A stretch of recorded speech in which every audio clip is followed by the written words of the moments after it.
Hey everybody, welcome back to the Danger Planet. Today, we're doing the Terra tier list. Terra tier. Terra tier. That sounds like a Yeah. 90s action cartoon show.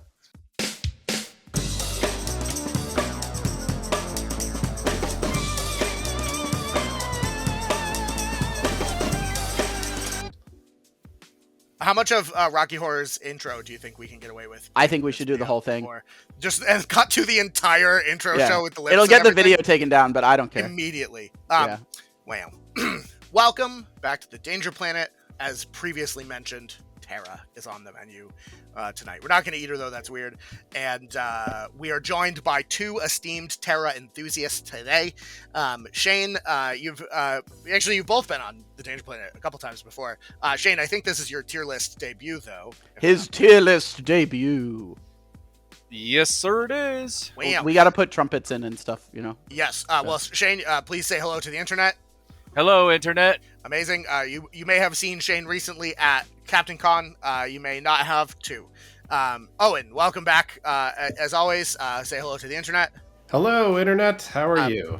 If you have ever played, I don't know, like an Outcast guy at a Malifaux tournament, there's a 5% chance it was Owen. It's probably me. Right? That's how it works. Oh, and you also might know from Nova.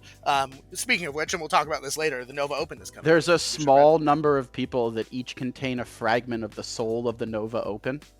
And Owen is one of those clandestine individuals that runs the force that is the Nova Open and wields its power. And we are privileged to have him here today. Yeah, I think Owen, his Terra expertise. Fully are like the president or something. Yeah. Yes. No, he owns a piece of the power. Also that too. Yeah. Yeah. It makes it sound much divulge his secrets, you know. Yeah. No, I mean, but you are though. You're like the president of the company that is Nova Open. Yes. Yeah. Okay. But also the other thing, right? Also the other thing. Yes. But also, okay. but obviously Nova. How did you find out? I can't tell you, man. I think you told us several times, but you were really drunk at the time, so it's fine. Oh, okay. Right. But yeah, so we've obviously you're Malifaux player first, so when we think Outcasts, this is who we get. And Shane and Owen, those are our two. We put up the Owen signal. It's very much like the bat signal, except it's mostly just the Nova Open logo that we use. I put up the Shane signal, but it was that I messaged Shane and I was like, hey, do you want to be on a Terra tier list? And he was like, yes. Shane is also, to be fair, we forgot to mention Shane is also a mod on the Danger Planet Discord and reps MCP a lot. So if you have any MCP questions, you see him kicking around, he's definitely knowledgeable enough to be very helpful. He's basically taught me how to play MCP. Wow. So. There's a lot of Terra to tier about. Terra to talk a tier. Terra talk Terra tier talk Terra. You're going to give yourself a stroke before we even start. Hopefully. Yeah. Don't worry. I'll just stutter time. Okay. Now, let's do the time warp again. Let's do the time warp. No. Okay, and then if we do that every time, this tier list is going to be really long. Yeah, and then I'm going to, every single time. Let us just get right into it, I think, right? So we have two versions of this Terra lady, who you will see up on the screen. Shane is going to talk about Terra 1. Shane, what does Terra mean to you? Terra means the ability to do what I want, when I want, and it doesn't matter what you think about it. Yeah, buddy. To me, Terra 1 is like the ultimate scheming model in the game. Yeah. She has the ability to go anywhere she wants with her time slip, which for a 6 is a really low TN. She has the ability to charge the models that you've buried, so she gets her scheming move and gets something else on top of it.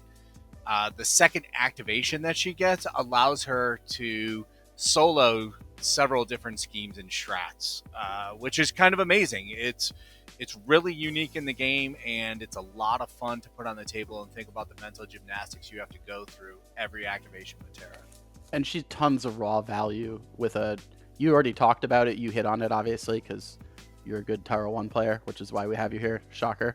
But the continued ability to push the blink movement button and then interlace that with interact actions on a master that is fairly hard to track down and keep in one pace, that's what Terra 1 means to me, my love. that's really the heart of Tara 1 for me. It's like, I'm going to use my master and I'm going to score the schemes I feel like scoring. And in the right positions, when I activate this master correctly, there's very little you can do to interact with me other than committing a large amount of resources to chasing me. And if you're chasing me, then lol time slip.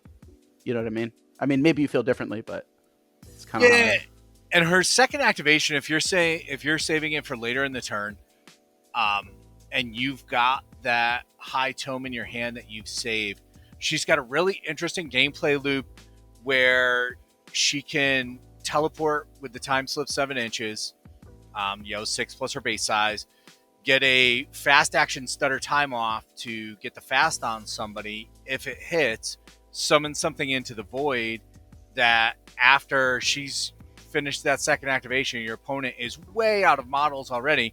They can't peel that fast off, and your model that you just summoned can pop out and start the train on that model. Yeah. So she's super mobile as a schemer herself while generating grind value from her summons that are like, the dogs are pretty decent summons.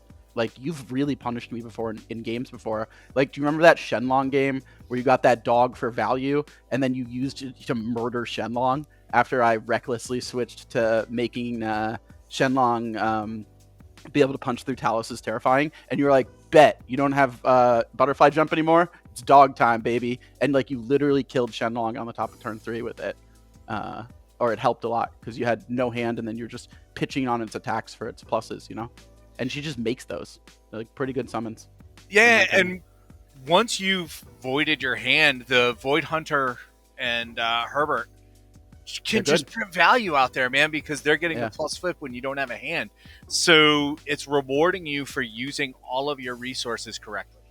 I also think the hard thing about Tara, which you've gotten good at because I've watched you play a bunch now and I've played against you a bunch on Tara, is she has a lot of things going on.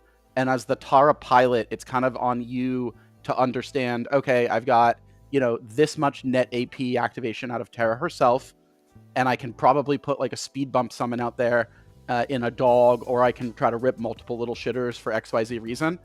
And then once I have that, how do I position it so that when my opponent and I have traded resources and the hand count is low and the soulstone count is relatively low or whatever, then I can start to grind advantage. Because like, to me, that's when Tara becomes kind of and I'll use an episode relevant term here, is when it becomes the timeline. It becomes relevant on the timeline of the game, right? Hey, look at it. Brandon's like, I hate this. It becomes relevant in the timeline of the game, and you start leaning on those late stage activations in maybe not turn 2, but can definitely happen as soon as turn 3, definitely happen on turn 4, definitely happen on turn 5. And she just can grind value, both from an interaction perspective, she herself getting value on the schemes, but also if she kind of plays 4D chess correctly, she can really run the opponent out of resources by the end of the game. And I've definitely experienced that personally a couple of times. And I've also played Tara a little bit, and I really enjoy her for that specific reason as well. That's kind of my take on Tara 1, I guess. Yeah, you're putting pressure on your opponent all the time when you're throwing stutter time at a master or a model that hasn't activated. Maybe turn 1 you summon something, you don't even care if it ever comes out of the void, because now that you're putting the fast out there, they have to spend the actions with other models to strip the fast off, or they have to go with that model and you're controlling their activation order.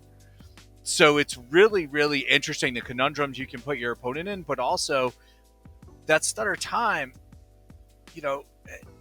they need to not take that fast or it's bad for them. So they're taking out the cards that would normally be used for making their simple TNs and throwing them into the stutter time, because God forbid your master is already activated and I get a fast onto it. It's going to be a really bad day for that master. No, but Shane, fast is good for me, so I will always cheat down. Absolutely, yeah. I want to be fast. There's nothing bad has ever come from being fast. All right, Owen. Tara 1, what do you think? Tara 1, she's the best. I think she's my favorite master, and I think she is a strong contender for best master in the faction. I think so. She's certainly the most played master in the faction, according to Longshanks. Is she really? Yeah, Terra won at 328 games, beating out Leviticus at 306. It's actually a little surprising, but she beats out Von Schill. Wow. Yeah, she's fantastic. She was great in second edition. She's great in third edition, and Terra 1 in particular. I'd say she's the best scheme runner in the game, which might sound weird to be like, wait, your master is your scheme runner, but I mean, she can run circles around everyone, and then she can summon guys to help her out the rest of the time. So it's great. I almost want to fight you on that, but Seamus doesn't get 2 extra APs. He only gets 1. Exactly. So I guess you got me there. He can't also natively summon like fairly decent like minions or spam minions at his own will. Well, yeah, and he can summon Void Wretches and Void Hunters. Seamus? Yeah. Look, every time I play Seamus, I summon Void Wretches and Void Hunters. Everyone on the call just like looks at you. Yeah. Go if you're listening at home, get your Seamus card and then look at the back. There's a little latch underneath his bonus action, and you can actually flip the card down. And if you don't know about this, it's an extra time slot. I'm probably going to get in trouble for telling people with a trigger that just gives you obliteration minions. The Seamus code is we're not supposed to, but yeah, that's where we're at. Sure. All right, Owen. We sort of gave you the job / asked you to talk to us about Terra 2, a great master that everyone loves. Can you tell us what this is and how to? Yeah, Owen, tell us what's happening here. Yes, so Terra, Timeless. Yeah. It's a pretty cool name, actually, for a somewhat bizarre sculpt. And in comparison, Terra 2, only 30 games reported. Yes. And the second lowest win rate of any master in the faction. So we're starting from a place of strength here, folks. So Terra. This Terra, how she came about, I think, is that the first Terra was all about, I want to move all over the board really fast. I want to summon models. I want to get a lot of little guys. This Terra is about, I want to take the other models in my crew and I want to make them better. I want to do combos with them. I want to do weird combos with my opponent's models. So looking at her card, comparing it to base Terra, she's +1 defense. So that's nice. +1 move, always nice. -1 health, not as nice, but she gets regen too. So she's pretty survivable. She trades the very situational hole in the heart trigger for butterfly jump, which is, in my personal opinion, the most annoying ability in the game of Malifaux. So it's kind of fun to have that in faction, because usually it's used against me. That's a really, really great defensive ability. So, I mean, she's got some interesting things going on. She has this wacky way to prevent an opponent's model from acting. She can suffer damage and end their conditions to make your opponent basically pass their activation. So she can also manipulate the order in which models go. So you could, in theory, have several of your models all stack up attacks or activations all in a row. So she's got some interesting manipulation stuff going on. I think when she first came out, there was a period where there was some hotness with her in 33, and we'll talk more about 33 later, but basically she would use her ability Rewind, which allows her to target a model, friend or foe, place an echo marker next to it, and then at the end of literally any other activation, at any other point in the turn, the model who is associated with the echo can be placed back next to the echo. So this does a couple possible things. Either you were putting it on your own models, and then your own models can charge forward, often through terrain and models because they're incorporeal, go do some damage, and then teleport back to safety behind cover or behind a building or things like that. It can also mess with your opponent's models, where You're like, no, I really need their model to be at a specific place, either next to some markers for ensnare. I need them near the center for sweating bullets. I need them not near the center for sweating bullets. I need them not near a strategy. So you can change where your opponent's models are, and you can do that in a way where you wait until later in the turn to do it. So there's a lot of cool, neat, shell gamey Rube Goldberg stuff that she can do. And that's kind of her whole thing, is like, move your own people, move your opponent's guys. She adds another Unbury ability to her crew, where she can unbury a friendly, and then they can take an action. However, they gain slow if they do that. So she has some interesting sort of pseudo-obey stuff. But I'd say overall, just as a master, I think the reason you don't see her played that much is that when comparing Terra 1, who is actually, well, there's a lot of complexity and skill in the Obliteration crew, but Terra 1 as a model is fairly easy to operate.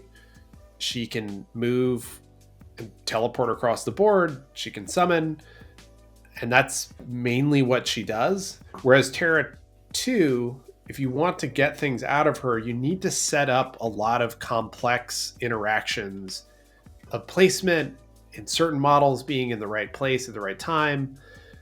And that's a lot of work, and it takes a lot of thought and skill to do. And so I think because of that, that makes her a less popular master. I think there's more juice to squeeze from the lemon, and the juice is less worth the squeeze overall. Yes. For comparing kind of, you're already in a complex scenario if you've chosen to be an Obliteration pilot. Like, your keyword has a lot of depth to it in general, even just at the Terra 1 level. And I think I agree the most strongly with what you're saying here, where you're like, listen, to really get the full mileage out of this version of Tara, you need to have everything placed exactly where it needs to be, and you need to activate those models at the exact right times, and then you can do some really powerful stuff. Like, but I agree with you overall. Like, you have to place everything super intricately and well, and it's just like not worth the effort. Like, you can just go play Tara 1 and pretty much be guaranteed your scheme points if you make all of those complex decisions, versus like, there could be, I don't know, there's stuff that could go wrong where your opponent could mess with you. You could miss a minor thing and the payoff is just not there, so it falls off a cliff faster, in my opinion. That's kind of my thoughts on Terra 2. I don't know. And like, there's a couple other like weird design choices. Like, she gets a built-in Glimpse the Void, but instead of it being on her melee attack, like Terra 1, they moved it to Stutter Time, which, like, okay, it's nice to have a ranged Glimpse the Void with a 7 stat, but if you're using Stutter Time on an enemy model, you usually want it to be where it is and to put fast on it so you can unbury someone else near it. So then forcing a glimpse check is kind of counterproductive to what that action is even for. Yeah. And then if you do want it as a way to do the glimpse trigger, like, then you're sacrificing your ability to give fast to models, which is helping your own guys. So it's kind of, I don't know, I think it's a anti-synergy of how some of her stuff lined up. Yeah. Unfortunately, if it weren't enemy only, it'd be probably rad, but maybe too rad. So that would be way too bad. It'd be too rad. Well, no, I guess they get buried, so it wouldn't really do anything. But yeah. Shane, do you have anything on Tar 2 you wanna, before we turn the page on this? I mean, I think Fleeting Moments on her Stutter Time is really interesting as an after resolving ability. So you could throw the Stutter Time out there if you have a low crow, and fake your opponent out, make them spend some cards in order to stop getting the fast, to stop your train from going. At the same time, you can throw in your low crow and gain 2 pass tokens out of it. So you can get to the quote-unquote Tara 1 playstyle where you're going last, which in a lot of the current scenarios in the current GG, it's really important to have that last activation. So getting those pass tokens and that control is really positive for your crew. I also like the fast trigger from the crow on her claw. While she's probably not taking a lot of melee attacks, the ability to threaten throwing that fast out there onto a model that doesn't want it so that you can pop somebody else out of the void into them is a really interesting conundrum that you're putting your opponent into. That is true. That's a really good point about the fleeting moments trigger. And it also helps if you've taken advantage of her making the opponent pass. That means you've lost activation. So getting those pass tokens back can help you kind of catch back up in the activation parity game. Yeah, I think there's a lot to be said for when to use Lost in the Moment and when not to, because if you're just passing activations left and right, your opponent's going to get to take the last like 2 or 3, and then that's not going to be good. Yeah, unless you have like 4 pass tokens, and then you're like, well, right, yeah, cool. if you have 4 pass tokens, let's go. But it's on her bonus action, so you can only ever have 2. But other models in her crew can get pass tokens. We'll come back to that. We'll get back to that when we do. Well, and you can also use them on some other models in her crew for different effects, which could be a big deal as part of her support. She's actually building resources for your crew. True. Wow. Let's kick over to the totem, who big surprise you're always hiring because she's free. Karina.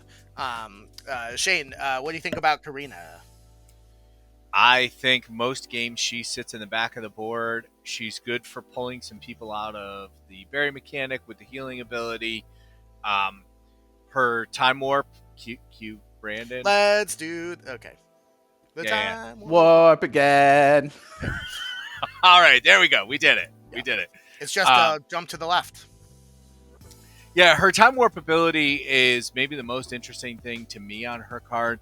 The ability to take your discard pile, flip it into your deck, and take your deck and flip it into the discard pile.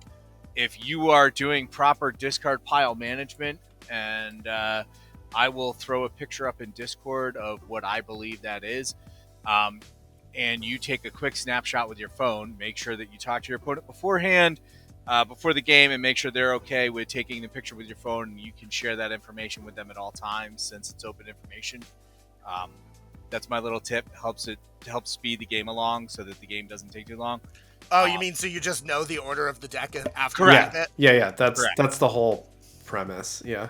Right. Wild. So then you now know the order of the deck. I believe Doug can tell you if you got a really early turn red joker that this can definitely do some things to people who were not. He did it to me with a Sami before, and it fucked me up. On shot from 33. Yeah, I vaguely remember Owen doing this to me once. I think I don't know, not Nova because you don't play, but I don't know. That's wild. I mean it's very situational when you see your first like 10-ish cards are fairly hot. It's like, all right, we're gonna do this. And it's a lot of fun. It's wild too, because if like you just know the red joker is coming, and you know your opponent knows when they can hit it in a flip, and it's ominous. It's like that's the true horror of obliteration. I'll tell you what, right there is experiencing that from your opponent being like, all right, 4 more cards till the red joker. 3 more cards to the red joker, and you just know it's coming in a flip. It's terrifying. Wow. It also makes your opponent go through some really bad gameplay loops when you're like, I've got the red joker here in 4 cards. What are you going to do? All of a sudden, models that were not going to throw away an attack and really have no hope of doing something now have to activate and a flipped throw red a joker, shot. nonetheless. Right. Like not a cheated red joker, a flipped red joker. So it locks the duel, right? Which is equally horrifying. Yes. So now your opponent is like, oh man, I want them to flip that on defense. So now I'm taking this model that is my sniper model that was going to shoot somebody, and is going to delay, is going to activate that person early, and all of a sudden they have to change the order that they want to activate stuff in, which can warp the way that the turn goes. Yeah, it's definitely psychological warfare for sure. And if they ignore it, then you're like, all right, cool. I'm going to fish for it then, and I'm going to use it against you. Yeah. Or, I mean, and like having the red Joker and the time warp is like, it's a golden scenario, but it's also like the most rare. You can also do stuff like guarantee your summons. You're like, oh, cool. I flipped some tomes, 13 of tomes, 12 of tomes. Like, great. Let me just swap this back. Especially this is great for first turn. Where like, you know that you don't have to worry about random defensive flips screwing up your flip order, where you can be like, okay, great. I can avoid spending a card or a stone to get the summon off. So that can be super helpful. Yeah, especially if it's just like a 13 and you're using it to rip out a bunch of little shitters. Yeah. Okay, so what Cassandra Felton-esque bullshit do we have in Outcast that we can just use time warp multiple times per game? Is there none? I think there's I don't none, think there's... right? Yeah, no, there's none. All right, well... If it exists, I certainly have not seen it. You heard it here first, Weird. You need to put Cassandra Felton in Outcast so that we can do some nonsense with multiple time warps. We have to do it again. Let's do it again. The time warp. Let's do the time warp again. Let's do the time warp again. Owen, have you ever played a game where you use time warp all 5 rounds? No. Okay. Do you have any other things you want to say about Karina before I make 20 more time warp based puns? I mean, don't neglect the fact that she's got an 8-inch protection on Terra. So if Terra would be killed with an 8 of her, she can discard a card to... She gives... what is that? The grave. Yes, the demise one that heals you 4. Usually Terra is nowhere near... Eternal. There you go, yeah. Yeah, except it also buries. Yeah, which actually is honestly often better because you're like, great, you're now buried, so you're not in the dangerous place you were. But usually it doesn't matter because Terra's off running schemes somewhere. But every now and then, that's a nice insurance policy when Terra needs to be closer in. Yeah, and it's almost impossible to keep her down if she doesn't want to be there.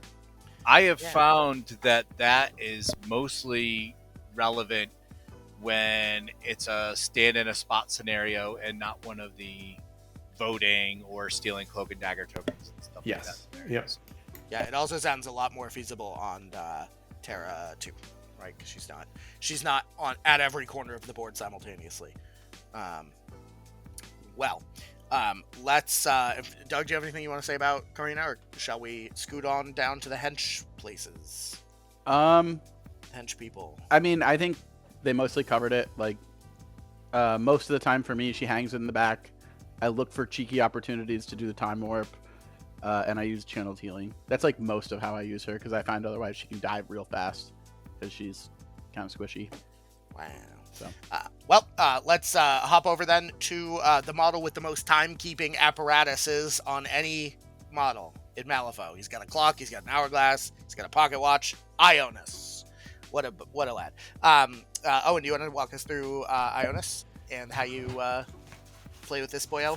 Yeah, sure. So, Aionus, I'm in an interesting spot with Aionus. So, until the most recent release, I think Aionus is kind of an auto-include in every list because you really had to take him for the extra ability to unbury your own guys. So, as I think we covered already, like the main gameplay loop for Obliteration involves a shell game of burying your own models, burying a guy on this side of the table, unburying them next to an enemy on the other side of the table, and just generally popping your guys in and out. However, you need a way to guarantee that your models can unbury if you don't succeed in putting fast on an enemy, or if it just doesn't make sense for what you're trying to do. You don't ever want to have like your Obliteration, your Nothing Beast like waste a turn because you couldn't unbury him. So Aionus, along with Karina, are the two models from the original release that have a guaranteed way to unbury a buried model next to them. So because of that, I think Aionus is always a required model in You're talking to about function. sever timeline on it. Correct. The sever timeline ability. It also has that fleeting moments trigger we talked about that gives you pass tokens, which is a very nice bonus. 4 pass tokens, Brandon. 4. That's More. so many pass tokens. So many pass tokens. So, I mean, like, in a lot of ways, I don't know. My opinion has always been that Aionus was kind of a tax on the crew, that he costs 10 points, which is a lot. And that's the main thing that I used him for. And now I'm very excited to hear from Shane and Doug about how, like, I should be doing more with this model. Because, you know, he's decently tanky. He has 7 willpower. He's 10 wounds. Like, he's pretty beefy. Eventuality is a ranged attack that does damage equal to the turn number, which is wild and janky. Yep. So, like, he's got some cool stuff going on. But yeah, I think the biggest thing you want to do is be able to unbury your own guys. But what do you guys think? So, I did not play Tara until V was released. Okay. So, I have tried my darndest to put Aionus on the board, and you've got a 10 cross model who has a min 2 attack. You've got Nothing Beast at 9, Talos at 8, both have min 3 attacks, so he's not your beater. Eventuality is super duper cool. Don't get me wrong. Eventuality, doing the damage equal to the turn number, can really help steamroll some games, and that's where I found the most value from him, is when he gets a tome on it and he gets the Eventuality and the Glimpse of the Void. Like, your magical Christmas land, you're awesome, you're having a great time, but I just can't get 10 points worth of work out of this guy because he doesn't do enough support for me, and he doesn't do enough damage for me. He's like caught in this weird in-between spot. Also, V eats his lunch from a role-playing perspective because she has channeled healing, right? Yeah. Yeah. So her Unbury is even better. Right? Yeah. V eats this guy's lunch is my oh, and my take on it is that everything that you said is correct, and then they produced V at 2 points cheaper, and now you just take V. That has been my analysis as well. I've not taken Aionus since V came out. Yeah, like, I get what you're saying. Like, you need the ability to have agency over your unpack, or rather your unbury. Like, I understand that, but now we have V. I'm curious. Before V, did you take Aionus? Before V, I thought Aionus. So my take on Aionus is that he is a 10 cost model that, if he had been released in the current release cycle of more late stage Malifaux 3rd edition, probably would have cost 9. Like, he's good. I like his kit, and for his kit, I would put him on the table. But 10 soulstones in this economy is a lot. Yeah. That's my take, basically. Yeah. I will say, for what it's worth, I've never once played Terra without hiring Aionus. I own Aionus, and he's, like, painted, and I like him. And if I'm playing a less, like, cutthroat version, but, like, nowadays, since V came out as, like, a paradigm shifter in the crew, I'm mostly just taking V and saving 2 soulstones. Yeah, to be fair, I've never played as Terra, though, so that's not saying much. I really like Sever Timeline, and I think that if you don't hire an out of keyword student of conflict to fast Aionus, and then use Sever Timeline with the fleeting moments trigger to get 6 pass tokens every round. Are you even playing Malifaux? Wubbity. And 2 6 for Terra, so 8 total. 6 pass tokens, Brandon. 8 pass tokens. You just have to lose the game to do it. Okay. So are we putting him in Never Hire now? Because I don't think he's in Never Hire. It's hard because the model is not bad. He's just expensive for what he does, and, like, there is a model that just does what his job was, but way more efficiently now.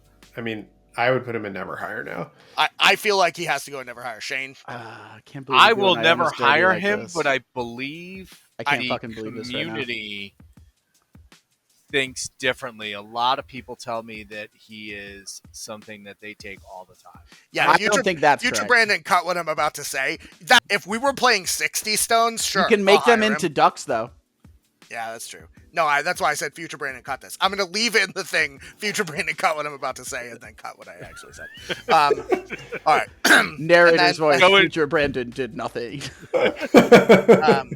Yeah, I'll leave that in too. So, Scion of the Void. Let's talk about a henchman that you do hire. Shane, do you want to talk about this Cthulhu boy?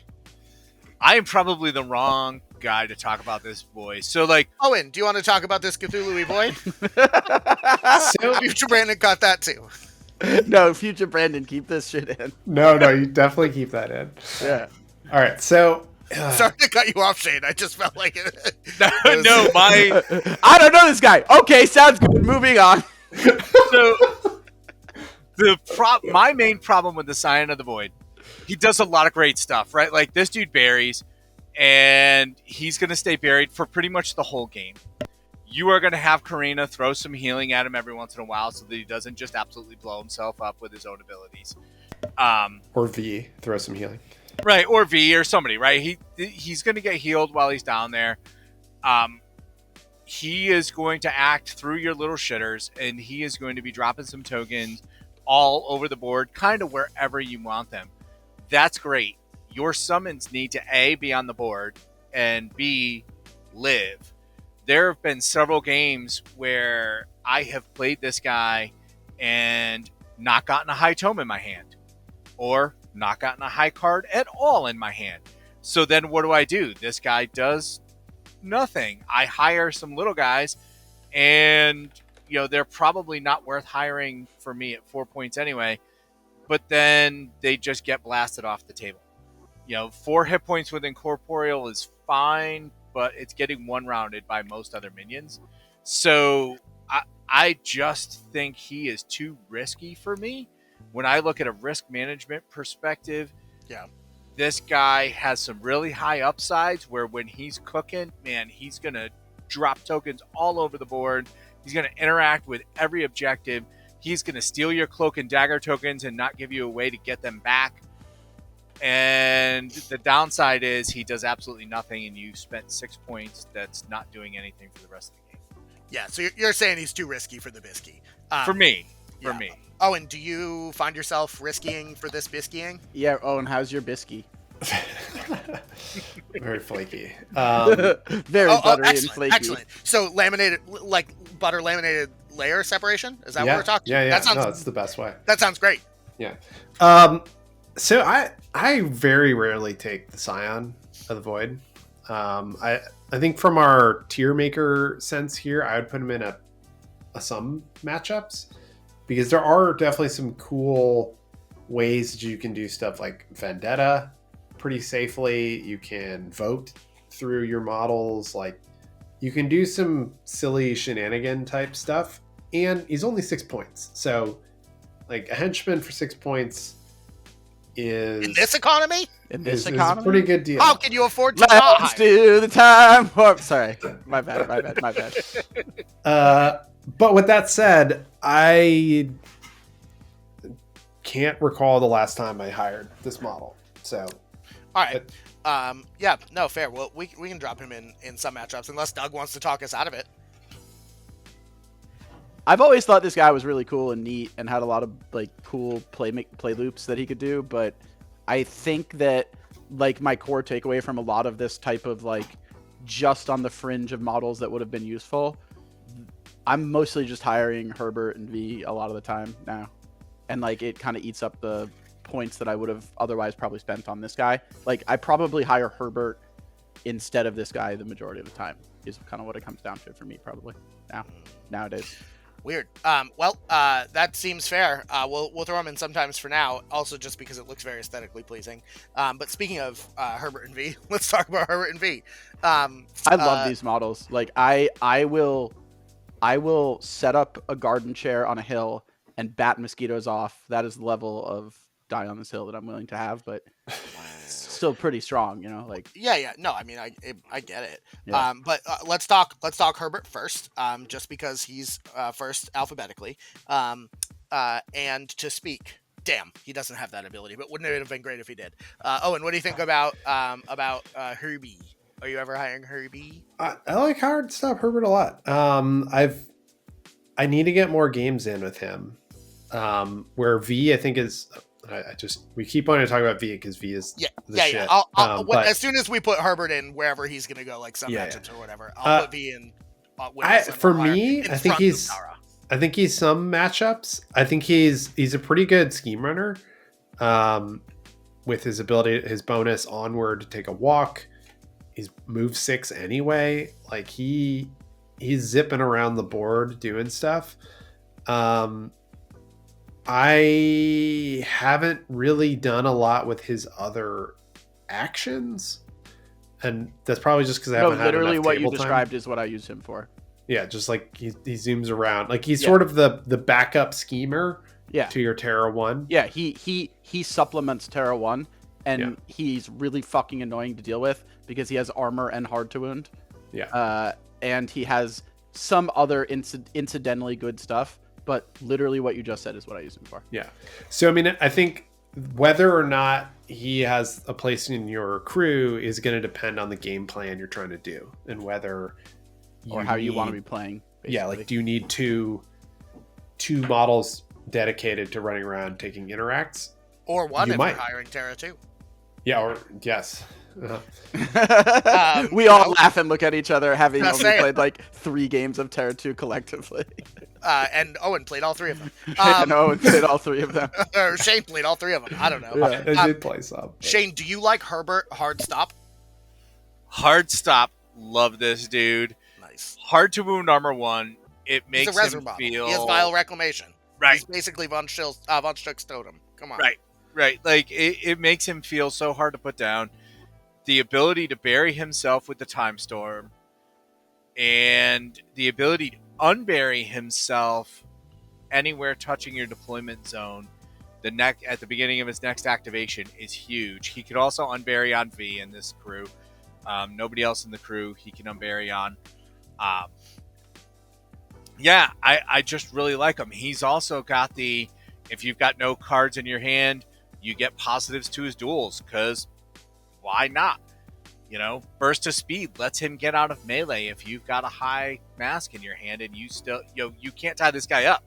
He's like, oh yeah, cool. So I'm gonna go away now and do an extra damage to you, and I'm still gonna get my interact, and I'm a 3 AP model because why not? So, it's like Jackdaw, who is also a 3 AP model with burst of speed, who's a Reser. Yeah. Okay. Right, this guy should be a Reser. He's dead, is what I'm saying. Can I just say, really importantly, his trigger on Time Storm, 88 miles per hour, on any European localization of the card, it's actually 142 kilometers per hour. That's what the trigger is. You can look it up. I hope that's true. Yeah. Yep. Exactly. Yep. I'll put actually I have a photo of it, so I'll put it up now. Future Brandon, cut this. Please edit a thing where it says that on the card. Thanks. Isn't that crazy? I just texted them all and they've all seen it for sure, and that's definitely all really happened. Yeah. Yep. Time travel. But so you really like Herbert. Are you also of the opinion though that he's not an auto include, or are you basically playing him every time? He is the guy that I cut for my tech picks. Okay. In my list, and I think at the end we've talked about like maybe we'll go through a sample list for each one of the masters. Yeah. He's the person that I cut for the tech pick if I need a tech pick. I but think more that's fair. often than not, having 2 schemers and GG4 is really important, because a lot of stuff is on different sides of the board. Your people standing next to tokens, so having this guy with Tara on the other side is really good, and I usually deploy them exactly opposite of each other. Yeah. I like him I think he helps the Leviticus crew a lot as well. Yeah, he's just good. Mm-hmm. He's just good. Yeah, if you're playing Outcasts, as a general rule, strong recommend that you pick up the V and Herbert box. I just did, and I've never been better. I've never been more time. But Plus, he's a fat guy, right? Yeah, everybody loves fat guys. That's not his fault. He has a issue. Let's talk his sister though, V. So V is I'll go ahead and put this where we're putting this. Arguably, maybe here, but Owen, do you want to talk us through V and what you think? Yeah, I mean, I think V is the best new model that Outcast got in the latest book. Yeah, I think a lot of people have said that she might be the best model in Ashes, but she's definitely the best Ashes model in Outcasts. That's for sure. So she's doing, and in both, like, they did a really good job, I think, of making her relevant and viable for both keywords. I know we're not talking about Leviticus, but I love some Leviticus, and she's great there too. So she's doing, for Terra, the big thing is she's doing that guaranteed Unbury, plus it's got a heal attached to it, and she's cheaper than Aionus. So that's great by itself. And that's a lot of what she's doing is it's going to do that on an early turn. But then her gather intel ability, amazing. So this is her tactical action, targets your own guys. It pushes them 5 inches in any direction, ignoring other models, so you can push them through things. If you push them through enemy models, they might get distracted. But that has a trigger that basically gives the target Serene Countenance until it activates or the turn ends. The out of sync trigger, which gives them enemy attacks suffer a negative. Or she can draw a card and bury herself.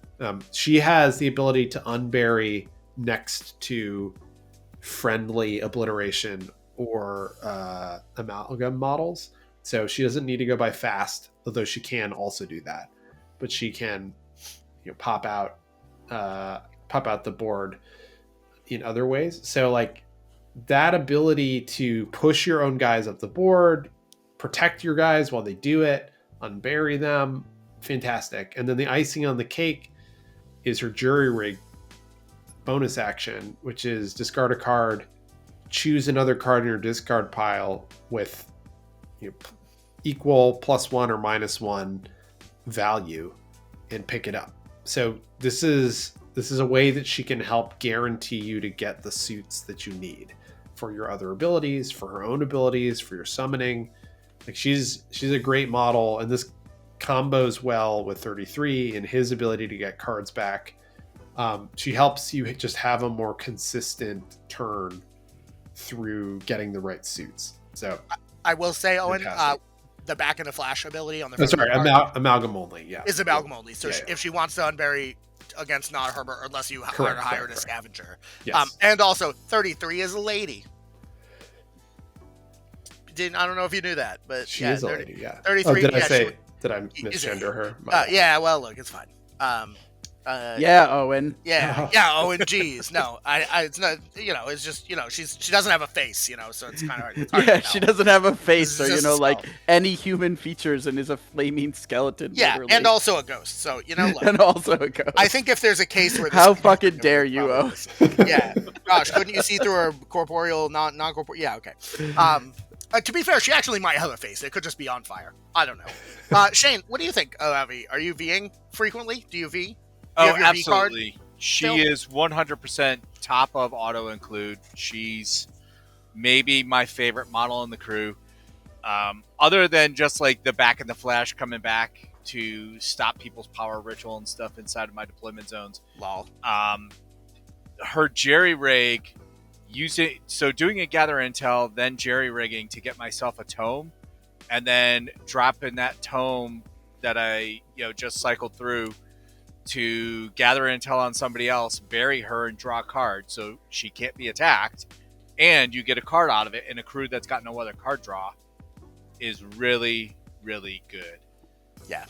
Well, 33 has some card trajectory too, but 33 is just also upcycling, right? No, he gets 2. You discard 1 to get 2. Yeah. But card cycling doesn't matter if you don't have a face, like we always say. Yeah. Yeah, he's insane. I feel like there's a face card joke in there somewhere, but it's lost. Just like 33 can't get a face card because 33 has no face. That's true. You're not allowed. It's in the rules, definitely. Doug, what do you think about V? I know when we were first playing with I think it's a top 5 model in the Ashes book. Yeah. All right. enough said. Really. So always higher V. Buy this box. It's rad. He is like actually the shit. Speaking of people without faces, we have the rest of the faceless models coming up next. Step 1, 33. Talos has a face, but it's in his belly because it's not his. It's not his. It's the thing he's abducted. Yeah, maybe it's Hamlin. I don't know. Owen, 33. What do you think about this lady? I like 33 a lot. 33 does a couple sweet things. 33 has slippery, which is always annoying as shit. Annoying and great. The big thing for me that's just fantastic about it is the 2 places at once ability on the front of her card. That's after any model is placed within 6 inches of this model. Place it anywhere within 2 inches of its current position. This is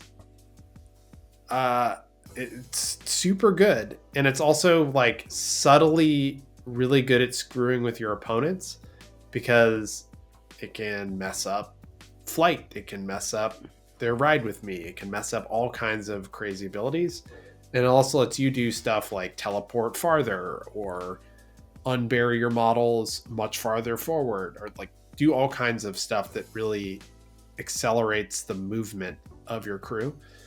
And then on top of that, it's got a sweet gun.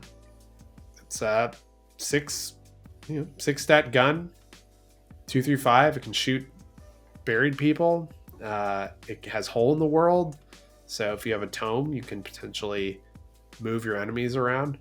And he has a way to on his year and a minute bonus action, you have a built-in ability to discard a card to draw 2 cards from your discard pile that are 7 or less. So you can net a card back, which helps you keep your hand full for doing things like V's gather intel or some of your other utility simple duel type things. So I think 33 is very solid.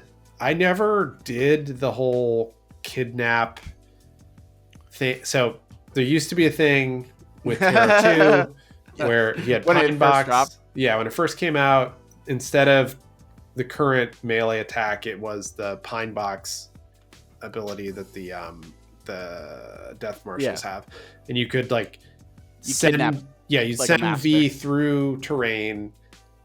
You'd place an echo, you'd send V through the terrain, you'd Pine Box an enemy model, then V would teleport back into your crew, and then the other thing would pop out next to it, and then everyone would wail on that model till it was dead, and then you'd repeat, and it was super dumb. It was you could start off by just targeting the enemy master, and keep them buried with her skipping stuff. It was truly disgusting. And I will say though, for people who are super confused, just because this is worth mentioning, not even for the bury bullshit, but it's not even when it's not when the model came out, it's when the rules came out, because a lot of people have 33 cards that are actually errata that have the current up-to-date text, but don't say errata November 2022 on it, because the first wave of cards from Weird shipped with a errated 33 card that they forgot to put the words errata on. So the card, physically the card, the only way for you to get a card that has 33 on it in Pine Box was to have ordered it through Drive Through RPG before they errated it and before the box was physically manufactured. Because lots of people have unerrated, quote unquote, but it's super confusing, and it's a fucking nightmare every time somebody buys anyone. It's a whole thing. But now, and the more you know, weird, obscure Malifaux nonsense. Shane, how many? 33, 44, 55? What do you think? 31? No. Definitely 77. Oh, interesting. 42? No, 44. 42 is a good number. No, 44 is better. I mean, all the stuff that Owen said, obviously, she's great. The one thing that he didn't mention was the hole in the world combined with 2 places at once means you're taking a small base model, and instead of doing 7, you're basically doing them 10 and a half. 10 and a half inches puts a whole lot of different guys who are fat and slow like Talos into melee range who were not in melee range before. Yeah. It's a big deal. It's a really big deal. Well, not Hole in the World's enemy only though. Yeah, it's enemy only. Yeah, exactly. So like I Oh, shoot but you hit them and then it rips the thing Right. you beat to death with Talos into. Yeah. Right. Yeah. I rip them 10 inches closer. And, Yeah, he's saying capture the model. Yeah, I mean it's Right. a 12-inch range, right? The only trick is you gotta have a high tone. Well, I'm saying it's 10 inches of model movement, right? Because it's 6 inches. Yep. But it's Yeah, we get it. Yep. Yeah, we get you. Yep. Yeah, we get you. Yeah, it's a good Yeah, point. buddy. So where are we putting 33? Are we probably frequently? You or probably top- play with this model most of the time, right? Like, Yeah, 33 is really good. I have Do you think 33 more on every so list. than Herbie? Yeah, I think 33 makes the cut before Herbie. Yeah, I at would least in my opinion. say always higher. Yeah. Yeah. Okay, I agree. I'll put 33 at the bottom of Always Higher. 33's kit is just really good, and the model is really good. Like, Yeah. I don't think I ever not want 33 in my list. Yeah, fair enough. Model kind of sucks to build. I'll say that. And if your card doesn't say errata on it, but it matches the thing, that's why we talked about all the important shit. All right, let's talk about the last model with no face. Presumably, although I guess we can't see the Drachen or a ton of rats. But Talos. This is a tall, robot-y boy. He's made out of fire, and he's made to trap the tyrants. Owen, have you trapped any tyrants with Talos? Yeah, and how's your furnace? Have you ever? So with the have you Hamlin. brought Yeah. Chompy or Hamlin or Ooh. I guess another Tara or I don't think there's any other or I don't know if Damien counts. He probably doesn't really because that's like conjecture at Rasputina? best. Raspy, yeah, you could maybe Shenlong? Raspy. Shenlong, I think only the spirit because the sword, the body's in the sword, and Kenshiro maybe. I think if Shenlong counts, Kenshiro surely does. Yeah. Yeah. Um. Titania, because she technically has the sword now. Yes. We did it. Okay. I don't know what to say about this bit. It's fun, but what do you think Molly? about it? Yeah, don't Molly? forget Molly. Yeah? No? Yeah. There's It may be the strange lady, the pale lady, or whatever she's called. Is she Meridian? Who can say? Indeed. Yes. So for those lore drop, we were in lore corner there of tyrants. Yeah. Look them up. All right. So Talos, right? I like Talos a lot. So Talos got a really nice errata back in 2021, Yeah. which is now a 4 terrifyingly years long ago. time ago. 4 years ago. But I remember before. Remember before the errata. Back in your day. Yeah. So originally Talos was bad, and then they errated Talos, and now I think it's pretty good. Armor 2 is always nice. So this is a crew that can be fairly squishy. Like it in general relies on disappearing and avoiding getting punched, whereas Talos can just take the punches and then get healed. So he can be a little bit of a rock, and he's min 3, so he beats on things pretty well, and he can hit buried models. So like if you're able to glimpse enemy models, he can wail on them, which is always helpful. And he's terrifying too. Terrifying 11. I think as well, yes. So I think, he's pretty good. He also is the only guaranteed bury. So in And general, models that are buried get debuffed. correct, yes, and in catch on fire. So with his Into the Furnace ability, if he succeeds, you just bury the enemy model. He has stuffed them in his furnace belly, and now they're on fire and buried. Whereas all of the other models in this crew, to bury them, it's a simple duel that your opponent could presumably pass with a Glimpse of the Void. So it's nice to have the ability to force the bury if you need it, and if you have a high card, because it's a stat 6. So I think Talos is pretty good. I don't take Talos in every single list, but I'd say most lists I take Talos. Yeah, I also think, or Shane, what do you got? I'll give my thoughts after.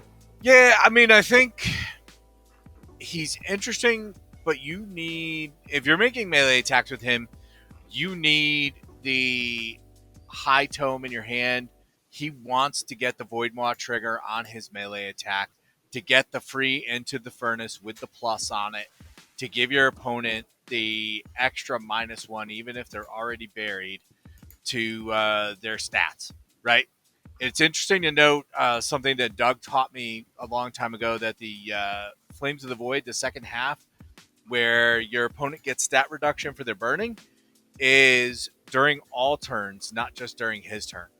So, if you get somebody burning, everybody else in your crew can just go to task on that person. If you can do it to a master just after fucking they've wreck you. activated, it's go time. They're done, right? They're finished. Yeah, So you just wreck them.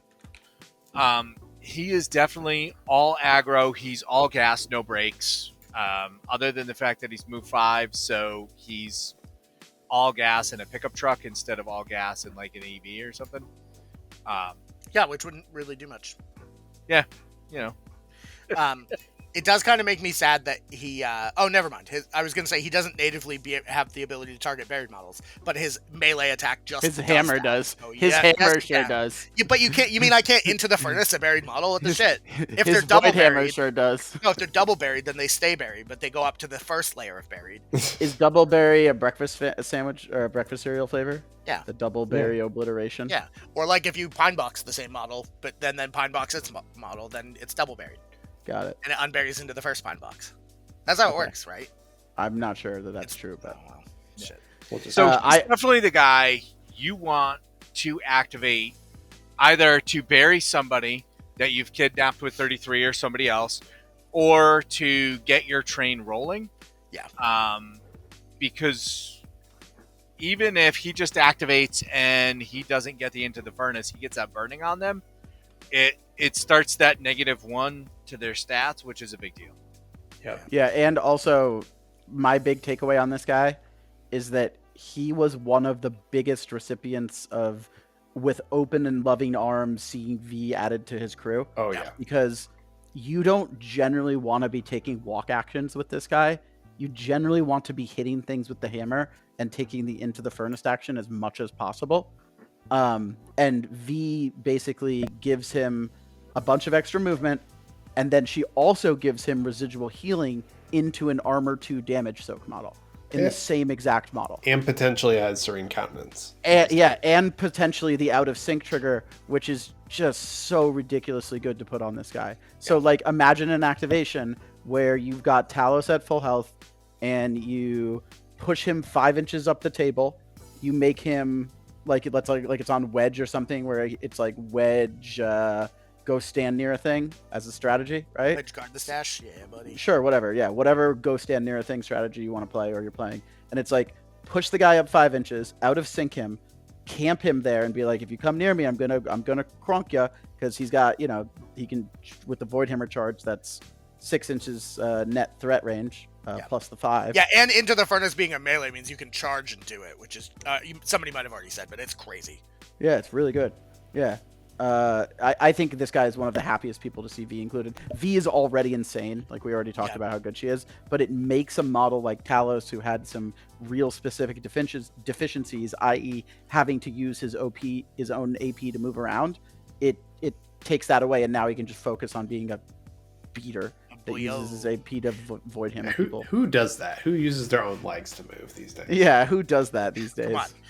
Look, it is often said of Malifaux that the player whose master takes the most walk actions wins.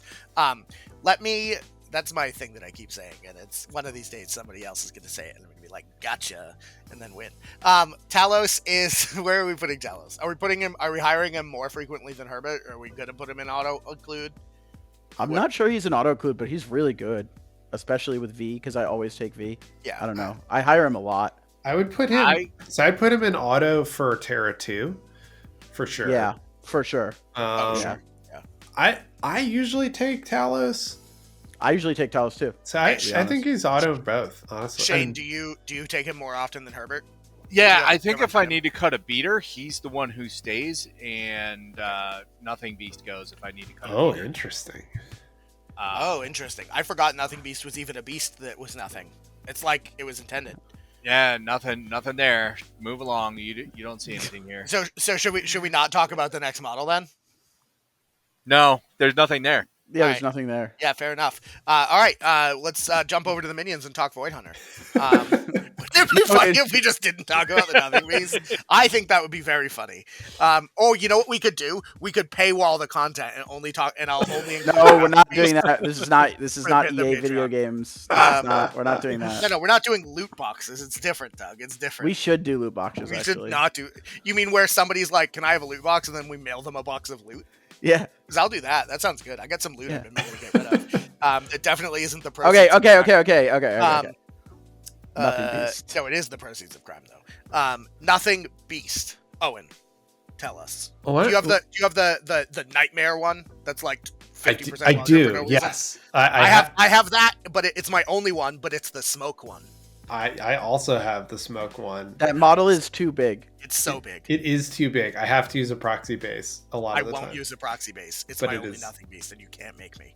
But it is a lot A of fun. TO can, to be clear, but yeah. I don't what do know. you think? Why don't we let Shane take this? Shane, one? do you want a Beast of Nothing? Yeah, so he's got amazing defensive stat line, right, with the 6/6. Yeah, buddy. He's terrifying, incorporeal, 6 move, which is a little bit more prolific in this crew than it is in the rest of Outcasts, but is pretty rare for Outcasts. On top of that, he's got a 2-inch melee, so this guy has an insane threat range.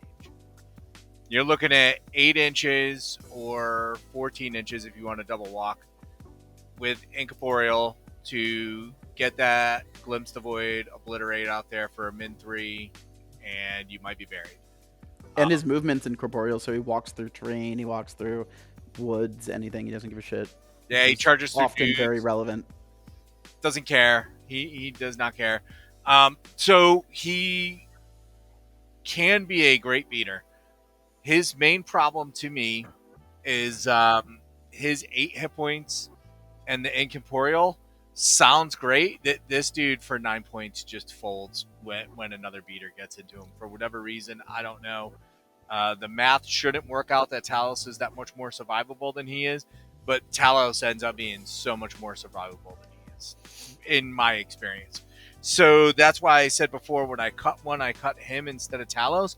But honestly, I like the two of these guys in the center of the board with V pushing them up, which basically puts Nothing Beast, if he wants to overextend, into your deployment zone turn 1. And there's nothing you can do about it. Yeah, I think they complement each other for sure. Like, I find I often do that as well. But I also think you and I copy one another's style a little bit because we played against each other a lot. We we play a similar tower list. I like running this guy with Talos, and I find that it's more survivable that way because if they're not specifically soloing a model, then I have a little bit more flexibility from a movement perspective with the Nothing Beast, and I can kind of put him in less busily trafficked spots where he can pick one-on-one fights more effectively a lot of the time is what I'm trying to do with the Nothing Beast. But I definitely agree with you. I've definitely come up before and just had him melt in the face of other beaters, which you just have to be really careful because he's a 9 stone commitment and he's generally pretty powerful, but losing him sucks. Yeah. For sure. Yeah, but against the crews that are not dedicated fighting crews, against those schemy crews who want to kind of you can wreck house. be a little bit spread out, that 2-inch reach, just him getting into like the support portion of a crew with the 2-inch reach and just tying up everybody. I mean, he has a 3/4/6 with a Glimpse the Void trigger. It's Yeah. really good. He could be a menace against a lot of people. Also, it attacks willpower, which Yeah, can be it's a willpower melee. important.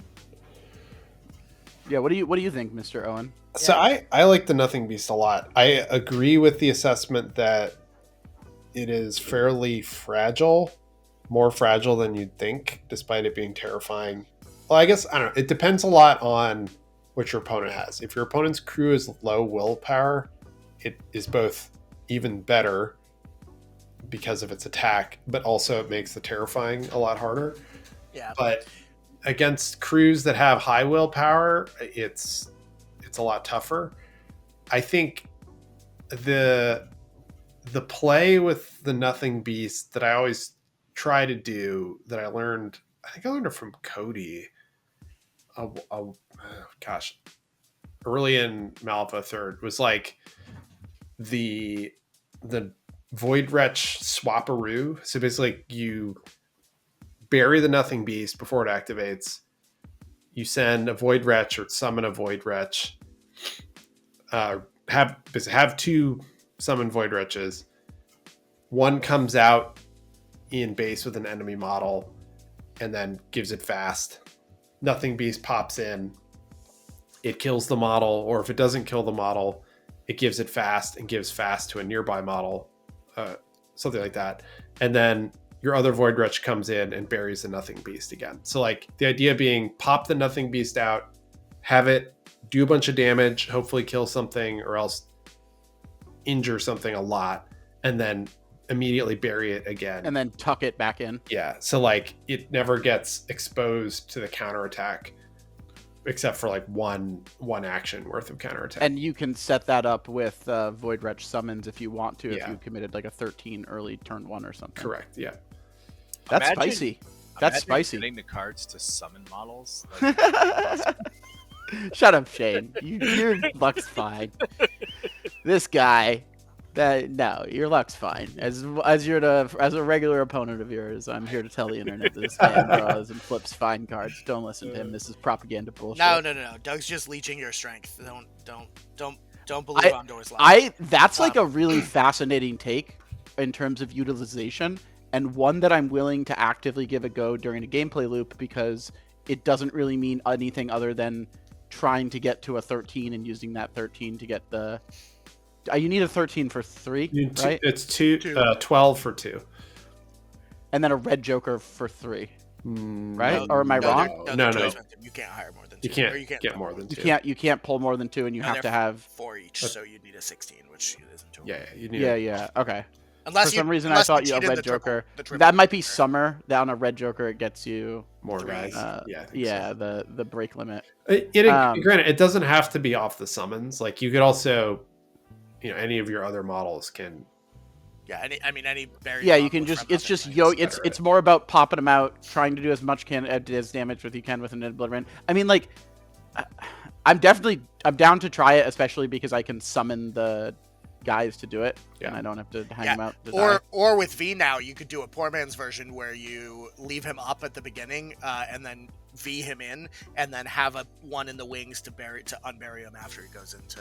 I think what it comes down to from a survivability perspective, for me at least, is that Incorporeal is amazing, but I'm looking for a little bit more, and Terrifying in 11. the best of times is like, oh, my opponent has no hand, and like it doesn't want to cheat this 13, so I guess they fail their AP.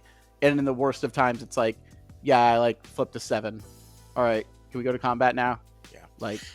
Terrifying's a weird ability because it feels like it's a defensive ability, but it so frequently isn't, and it gets better the more of which you have, which there's not much in this group, right? So it's not like you're playing Jackdaw where you have like 70 models that have Terrifying. And you can have more they tax, 4 13 or 3 Terrifying 13 models that just are failing duels. Talos is Terrifying also. Yeah, that 11. is true. Also 11 though. So is the Hunter. Yeah, that is true. The little boyo is it Terrifying? No, you're saying the 10, middle boyo. 10 doesn't even count. I mean, it's a thing. It's a thing. I have had attacks miss late in the turn. Yeah, it is a thing. All right. It is definitely a thing. Calm down. and Nothing. like we talked about, we will talk about calming down, but I'm telling you, Terrifying 10 on Void Hunter is a thing. Yeah, you were just saying, Shane. yeah. So we talked about earlier the attacks that you can put on your opponent too with Stutter Time, right? Yeah. Sure. So with Glimpse of Void, so you're making them take all these simple duels on top of Stutter Time. You're making them take the opposed duel that they have to win. If you flip a 3, you're like, oh well, I guess it fails. But like you flip a 10, you just top deck a 10, and all of a sudden your opponent's scrambling, right? Yeah, I feel a lot comfortable with the hey, maybe it'll work functionality as a defensive mechanism on not models that cost 9 though. I will say. Yeah. So obviously, I think Talos we're definitely hiring more frequently than the Nothing Beast. Are we hiring the Nothing Beast more frequently than Herbert? Or we keep putting him in sometimes, or we put him in always? I always take the Nothing Beast. I think you always take the Nothing Beast. Yeah. Wow. I am fine with him in the bottom auto include. I definitely it's think important that- to have access to him, I think. You just gotta be careful. with how Yeah. you use them. This is not how I thought this tier list would go. Also, keep in mind, even though he's size 3, if you do have the Nightmare version, he's technically size 4, which is not true. Dude, his base on that version is like So 80 big. millimeters. You can't play actual. It's No, so dumb. no, I have it. I'll put it. I know. That's why I've seen it. It's No, I'll put really a picture up. stupid. It's fine. It's not that bad. It's We'll- it's less bad let's than do a Chop. Nothing Beast comparison. We'll put mine versus yours. Oh yeah, okay, yeah, we'll do that when I come over. Yeah. Next week. Yeah. All right. In the meantime, let's talk about a void. Oh, sorry, that's Wretch. Hunter. We'll do Hunter. Remind me to do the vomit gag again. Well, I'll just do it right now. No, because we're talking about Void Hunter. Wretch is after. Oh, okay. You're gonna retch yeah, for the yeah. retch. I'm gonna actually vomit in real life. Gross. Okay. That's gross. Shane, Unnecessary. hunt me some Void, won't you? Yeah, Shane, hunt us some void. I feel like time is meaningless, and I have from nothing left to live. Yeah, for, so I strike might out as of the well void, Shane, and really review this model. Prey on nothingness because I've non-existent. Okay, that got. We're done. Okay, We'll All stop. right, We're are done. we good? Are Yeah, we we're good. Yeah, we're good. Go ahead. that was terrifying. Wow. Okay. Sorry. No, we're done good. now? We're actually good No, now, I'm hoping I obliterate you all, but please continue. No, I mean we are beyond time at this point, so Yeah. Yeah. 7. So this little boyo with the time and meaningless, getting the positives onto fast models, along with the void strike when you've got no control hand, getting a positive onto models, and the built-in glimpse the void turns out to be somebody I would never hire, but a model that I'm really excited to summon out. Yeah. It's a really good summon. yeah. He's a fantastic summon. If you've only got the 11 and not the 12, so you get this guy for an 11 and you get 2 wretches for a 12. Fine. He is 100% worth the value. Sometimes I will spend a 12 just to grab this guy instead of the wretches because he's got a lot more staying power than a wretch does. Yeah. And again, as we talked about, I don't really play with the Scion, so the wretches lose a lot of value for me. Yeah. But yeah, he can hit well above his weight class. The existential bite, randomly giving the distracted one, is amazing. A random card draw, also on the existential bite. Like we said, there's not a ton of card draw, so when it matters, it matters. He can like do a lot of different things, and for 0 points, he's really good. For 7 points, probably not that good. Yeah. Agreed. I agree with everything Mr. Shane has just said. Yeah. Oh, and Your Honor. what are you hunting with voids? Yeah. Yeah. Oh, and how are you void hunting today? In In a similar manner? yeah, I prefer the tree stand. Like wait for them to come. Yeah. Sure. Yeah. Don't show any fear though, because they are terrifying. Yeah. Legitimately. No, so the Void Hunters, I think they're I agree. Solid summon. They're with all the summons in this crew, I think the general rule of thumb is, and honestly with summons in general, is like don't get too attached to them. Be fine with them getting killed. Like their job is to absorb your enemy's AP. And if they're pouring AP into your summons, Yeah, then they're leaving everything not else doing the alone. mission, they're not attacking your actual guys. And these guys are surprisingly resilient. With 6 wounds in incorporeal, it takes a bit more to put them down than people expect. So I think solid. They have like a slightly worse defensive kit than the Nothing Beast. Yeah. And they're free models. That you get them for free, and they have 6 health people. Wake up. I Wake didn't up, respect, people. I didn't respect the Void Hunter, I think, the last time I was playing against a Terra player because That's I like a mistake. I was like, they're Void, whatever. The wretches suck, I don't give a shit. And then he The just hunters matter, bro. he fully ate a Doxy. I think 1 round he did 10 damage. Yeah. I was like, ow. I don't remember. That might have been our game. I think it was more recent than that, though. Oh, I don't remember if you killed the Doxy. I did play you Seamus, but maybe. So hunters, we're never hiring them. Yeah, That's like top You're. never hire. I think you're Yeah. never hiring, but you're always summoning. You They're look to summon them. for sure. I So mean, I think would you hire them in Terra 2? Grant, I don't play. because you can't summon Probably them. you can't not. summon in Terra 2. Yeah. Probably not for 7 soulstones. Probably Yeah. not. That's a lot. Even with the Scion, like I just don't think that there's any. You're not gonna. I don't think. I would rather pay for a Scion than pay 7 for a Void Hunter. Yeah. I would probably in. But as a Terra summon, 2 they're really good. hire it more than Aionus. I don't know. I feel bad for Aionus. That model is so awesome. Yeah. Like, it's such a cool sculpt. I love Aionus. Yeah. He just had his job taken. Like, V just literally took his job from him. I don't know. Kinda rude. Maybe they're doing a keyword errata. Maybe he'll get. Maybe Tara. I don't think Tara needs a keyword errata, but maybe Nah, she's maybe fine. they'll hit like just Aionus because he's kind of pointless now. Who knows? Give us a sexier Aionus. Void. Owen, do you wanna? Yeah, do you want to talk about Wretches, Owen? Yeah. Void. Yeah. The void. The void puke. We're gonna get a stop! comment. It's gross, Somebody actually puked listening. You're being There's gross. people dude. that can't handle that. Yeah, you're being So gross, dude. I'll continue doing it. So my only complaint about the void rat. Actually, no. This is actually a complaint about the hunter too. Is okay. so I have the clear plastic nightmare kit. Yeah. Which is awesome. And Weird has never put out a clear plastic hunter kit. And I'm like, why is there not a hunter to go with the Wretches? God damn it. Makes me very sad.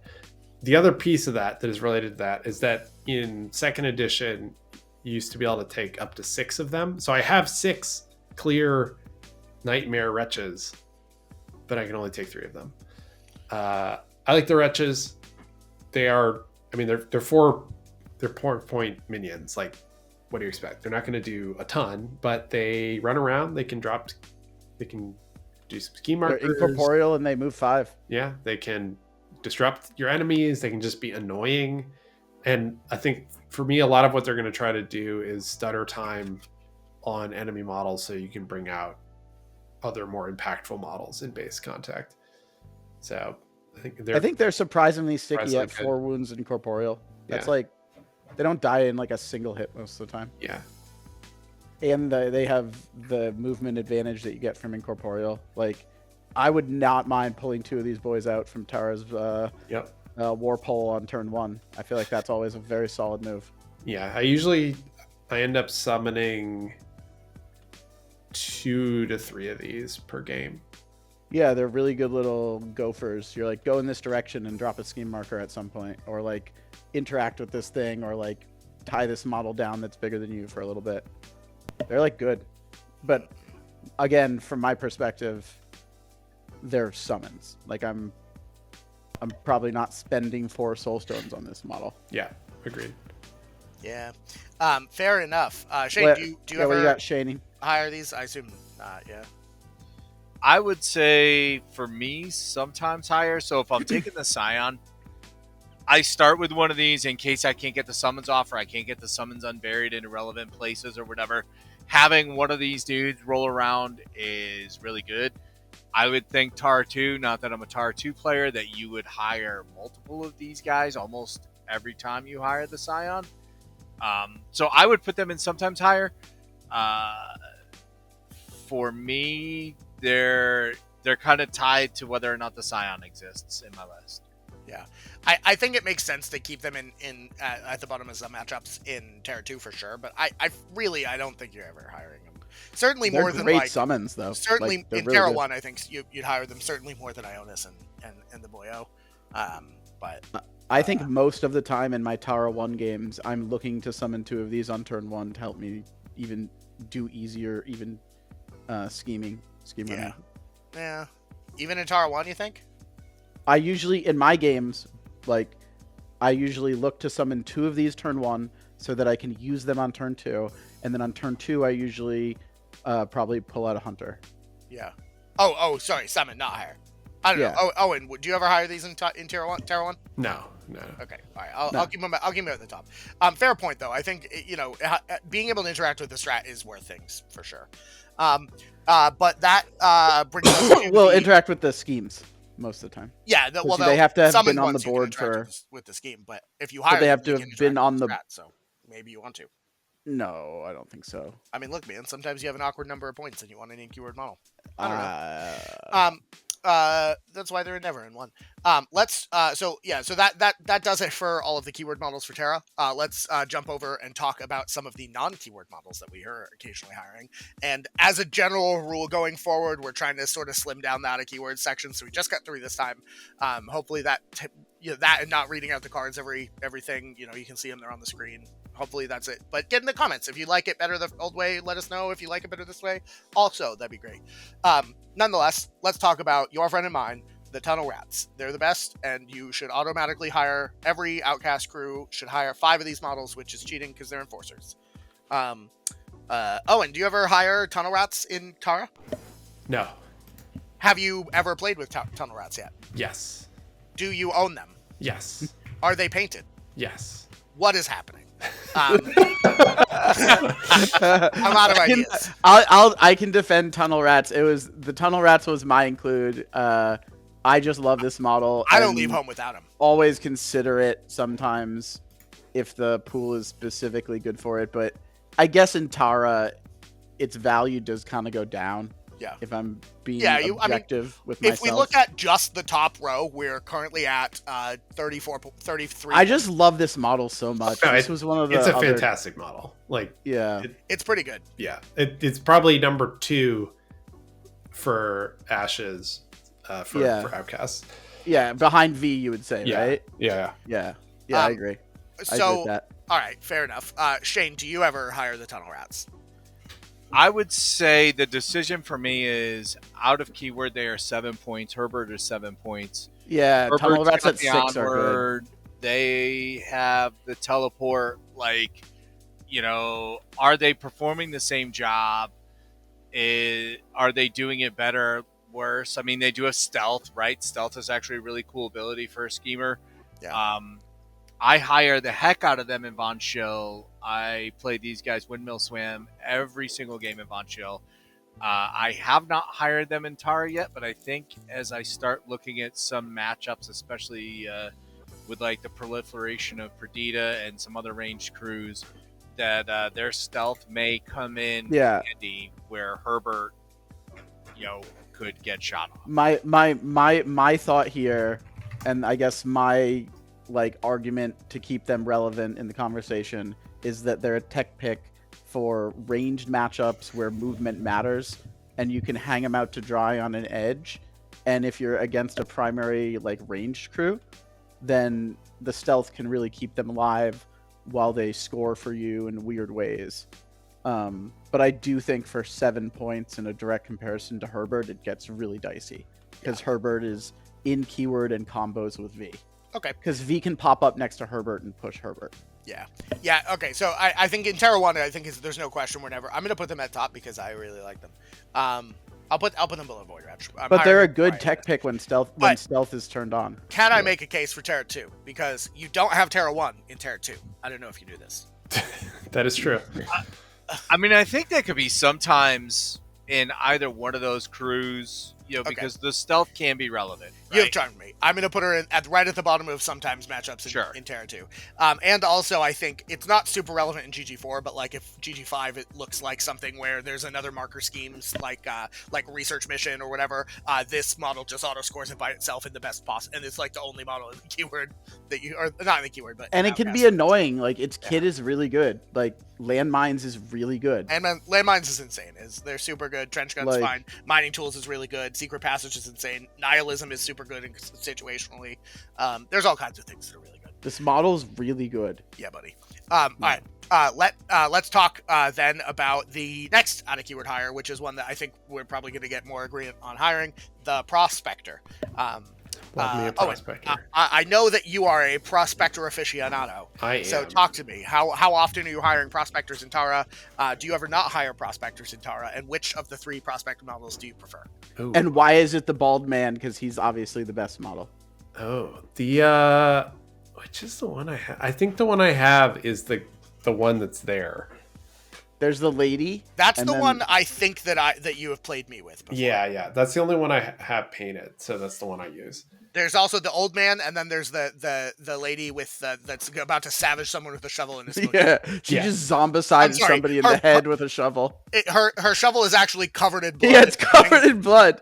Yeah, so she Yeah. just literally Yeah. decapitated. She zombicided somebody. Which I did that in a game at Captain Con. I was able to kill. Oh, what is it? It was You just wrecked somebody with mining tools that were Yes. relying on Yeah, there resistance were- triggers. exactly. You just charge Zoraida I and just fucking beat her to Man, death with I mining think it tools. was no. I think I killed Rasputina.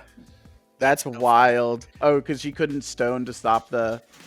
You couldn't declare triggers for. It was something like Yeah. that. It was someone You're like, eat shovel, Ice Queen. Yeah. Pop, pop, pop, pop. It was Man, amazing.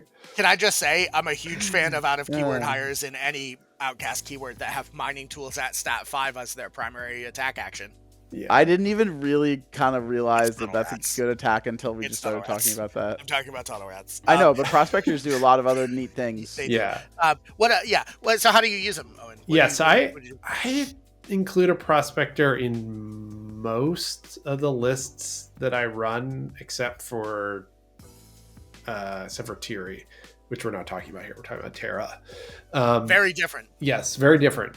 So I usually take one in Terra. I just think as a model in general, the ability to basically cost 1 stone over the course of the game because you're mining them back is fantastic to just get another body in your crew. And they're great for helping you get the cards you need. So Shane, you were saying like, well, I never get the card I need to summon. Well, these guys can help because they give you card draw and card cycling. And they help with protecting your backfield from things like enemy scheme markers, or if you need to deal with corpse markers or things like that. So I think they're a solid pick. I take And they them, have some every serious scheming potential and value potential, like you talked about. yeah. I think you just have to keep. I think the biggest thing is you have to be able to make sure they stay alive until like Yeah. at least turn Like 3 Three, or 4. yeah. Yeah. So don't hire them. Because if in the matchups opponent where your just opponent's gonna kill. schmanoodles them immediately, then that's bad for I do you. feel that. Yeah. Yeah, bad in Yeah. Wedge, bad versus like Seamus and other kidnappy bullshit. Zip probably fucks them up pretty good. I don't know. So Shane, do you ever find yourself hiring? Shane, what do you got for prospectors? prospecting, Shane? Do you prospect much? Yeah, I don't prospect see many often, Shane. prospects. I don't see many prospects. Have you just not given them a good appraisal, or Yeah. No, What I about think the- losing stick I think the mining law really prohibited me from giving them a good appraisal. in Malifaux or in Earth? Both. Can I manipulate you into using one? Okay. Look, I'm very manipulative. No, I mean the card draw is awesome, right? Anytime you can get card draw, especially you're talking card draw on a 6+, which is 2/3 of your deck, or a little bit less than 2/3 of your deck, right? It's really good. It's fantastic, and like Owen said, you're really paying 3+ points, 3 or less points for them, right? I don't think anybody's getting these guys killed before turn 3, so I mean- they're fine. They're fantastic. I have a hard time fitting anything else into Tara because I love her keyword so much. Yeah, and you I wanna have a play kill Interior a count. lot. I have a kill count that I keep on Seamus's base, where I kill prospectors and soulstone hunters before. And if he kills a notable one, he sculpts its ear and he puts it on the base of Seamus, like a Diablo 2 hunter. Yeah, definitely. I understood all of those words and definitely do that. Pro tip: you should have another model drop a scheme marker near it so that it can appraise that one in case you flip an 11, 12, or 13, or 14. I saw somebody do that once on me, and I was like, wow, that's so smart. So you do that and then drop the marker after. I think the models are good. If you think you can keep them alive, they become really good. Yeah. Do you? So, are we talking some matchups for this guy? Are we talking? I mean, we're not talking auto hire, right? That's crazy. I mean, I take him every time, but that's just me. Yeah. Okay. All right. If you're cutting Herbert or the prospector, who are you cutting first? I usually cut. I mean, I haven't taken Herbert enough. Okay. I think prospectors are good. They're probably at the very top of sometimes higher. Wow, Shane, you said you don't 'Cause prospect? they're ultimately a stylistic choice, Are but you they're gonna- really good at what they do. Are you gonna lose your mind if we put him above Herbert? No, I think that's a wild choice, but I'm on board for it. Okay, I'll swap. No, you can't put him up. Like he's like at the same level. They're both Yeah. stylistic Okay. choices. All right. I agree. And Herbert plays in keyword and comes in the box with V. Yeah. All right, fine. If I'm worried that if I put them above Herbert, Shane won't come to my house and make pancakes tomorrow. So, Am I supposed to come to your house and make pancakes? Yeah. Shane, who have I been texting for the past 6 months about this with? If you're not going to do this, like, Well, It's the most we might planned have- breakfast ever. bro, I can you got imagine news what a for scam? you. Yeah. Oh no, have I got the pancake scam again? That's the worst. All right. We're gonna Put need the to- thing down. We have one more We're to gonna go, need right? to get this scam in a containment suit, like the Drachen Trooper. Oh, okay. What? Good segue. Shane, do you want to do the Drachen Trooper sales pitch, Yeah, or do you want me to? Can you light it up? Okay. There are some popular masters currently in the meta where you need to remove markers. Marker removal is absolutely 100% required. And if you are playing against one of those people and you are playing Outcasts, this is the way you deal with it. Oh yeah, Shane, name 3. Oni, Mawtucket, All right. and I guess December? like December. All right, Yeah. rude, but please continue. Okay. And there's a lot more than that, right? And so Careful. your nightmare matchup, you're probably never playing Tara in a guild anyway, but your nightmare matchup is a whole bunch of pine boxes, and your models are buried and getting attacked while they're buried. But that's not happening. That's not happening anyway. But yeah, I mean, these guys are just super solid, and they attack movement, which is really cool. Yeah. In those matchups where they need to stay safe, they can walk forward, bonus action to remove all the markers, and then walk backwards again. So they're really low risk. I just really enjoy these guys. I think they have a home in any Outcast crew when you need to remove markers. Wow. Yeah. Yeah, I can see they have- that. Yeah. And they have armor, and they have containment suit. They are. And they blow up. Yeah, like Okay. they are. You're not looking. I think the biggest thing for me is that, as like my opinion here, right? This is my op-ed, is Yep. that as Malifaux 3rd edition has evolved, there's been a lot more types of powerful interactions with shenanigan-based tokens that crews produce. Yeah. And a lot of the top tier teams that you're going to see, they're going to do stuff through them, like Rasputina can arc through them, Mawtucket throws people around them to pinball them to death, like Asami dunks people in them and around them, which is terrible. And there's like a bunch of other ones too, like Sandeep 2 can be awful to deal with if he puts down enough pyre markers. And like the list goes on and on, but like these guys can get their job done from relative safety, like 10 inches away, including their bonus action, which is really good. They can shoot their bonus action 10 inches away.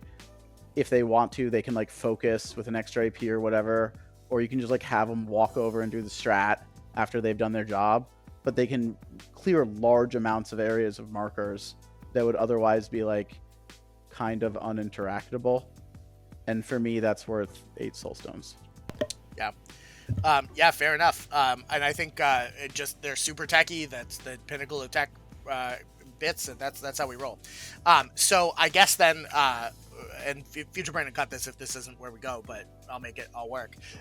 Let's talk real quick about some. So I actually had one other one that Oh. I totally forgot to tell you. So it's So, not. Yeah, but- so did I. And I Oh, wonder. Oh! All right, hold on. This Mystery, happens. you No, say. no. This happens all the time on the Danger Planet. At the Everyone Danger Planet, panic! and we know how to do Everyone it. panic. So this is what we do. First, We all panic.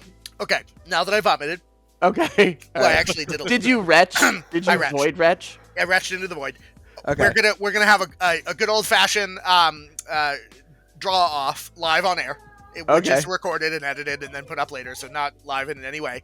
But on 3, I want you both to say what the model is, but I want you to say the second word of the model first, if there's a second word, and if there's not, ignore this. Ready? 1, 2, 3, go.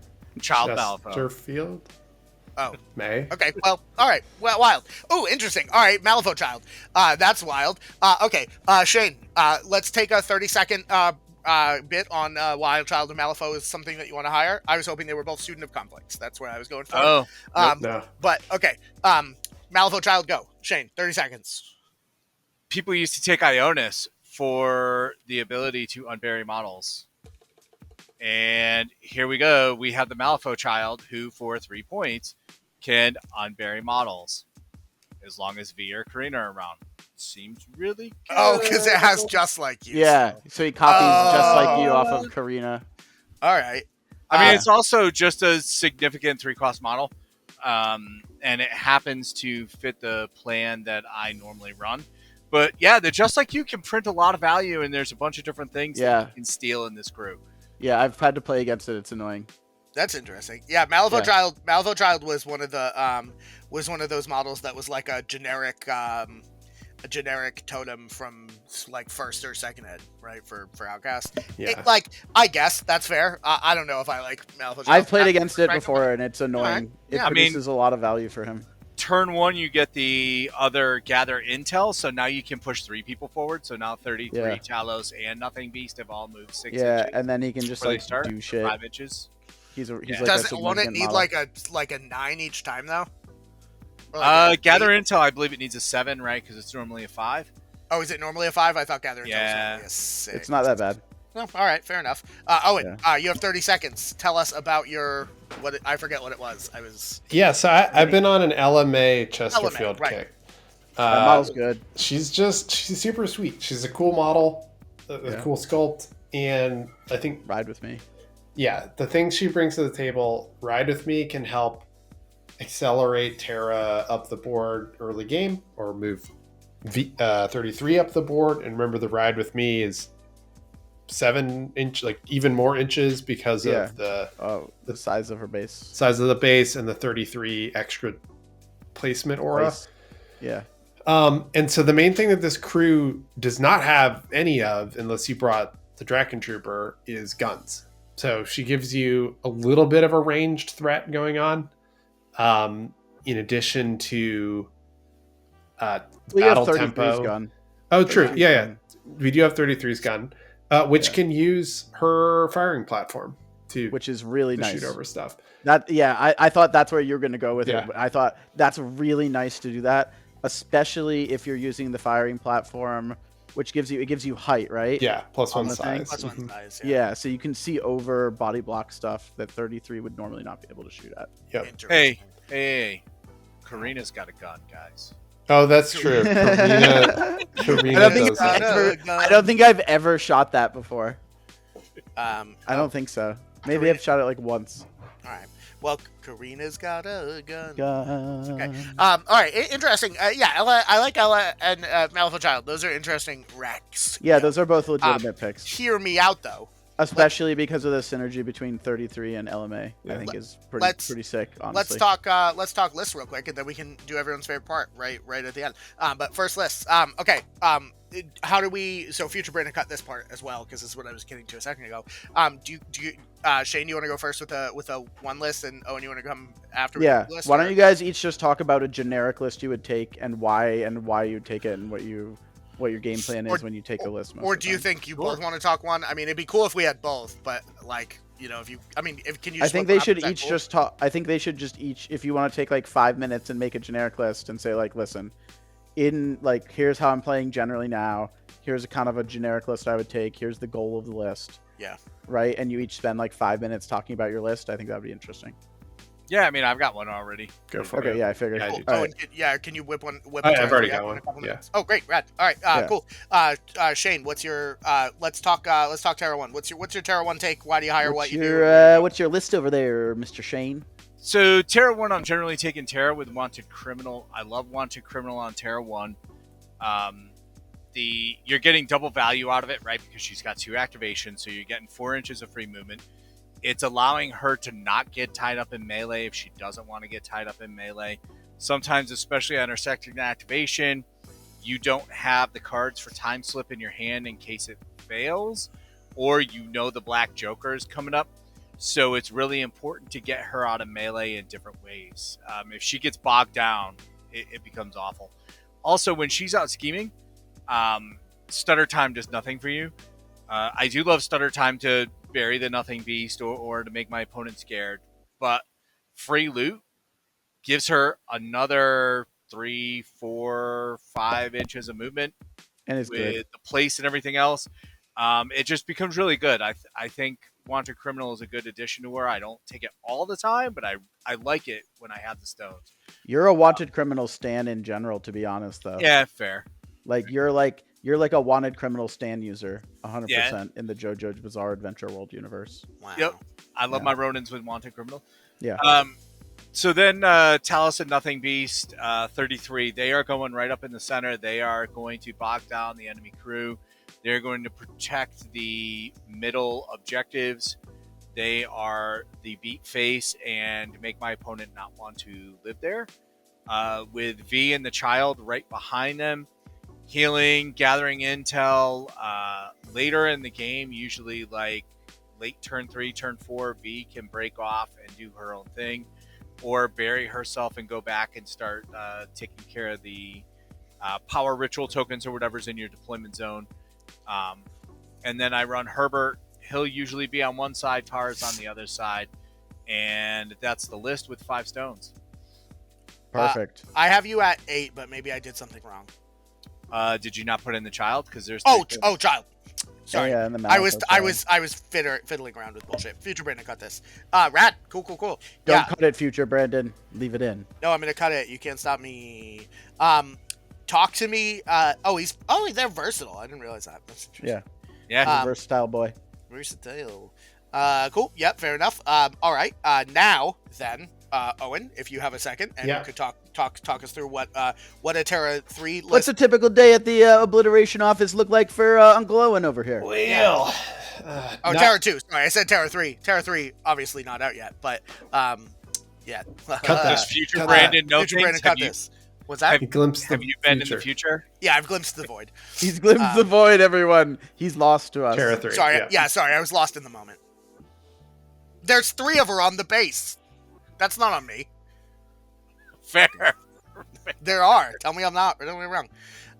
Yeah. All right. What are you hiring with this lady? Yeah. So for Terra, I'm usually doing Talos 33 V, a Nothing Beast, and a Prospector. That's kind of the core of the list. At Captain Con, I ran Ella May in all my games because I was like, oh, she's pretty sweet. It's a good kick. I have in other times run Ella May is 9 points with the tax, so I've sometimes run. Yeah, that means you got 2 stones, sir. Yeah, which I mean, you get them back with the Prospector. If the Prospector stays alive, you get them back. Basically. And that tend just in general in my Outcast list to only take like 2 stones. Uncle Owen's out here farming for value. Farming for value. I've been on the LMA kick. Like now that I don't have to take the Aionus tax, I'm like, oh sweet, extra points to do stuff. But I might as well give it to a chick on a trained, stolen, reprogrammed hunter. You know, right? It's pretty sweet. So, but I think I do need to do some reps with Herbert because I think he's good, man. He's doing some good work.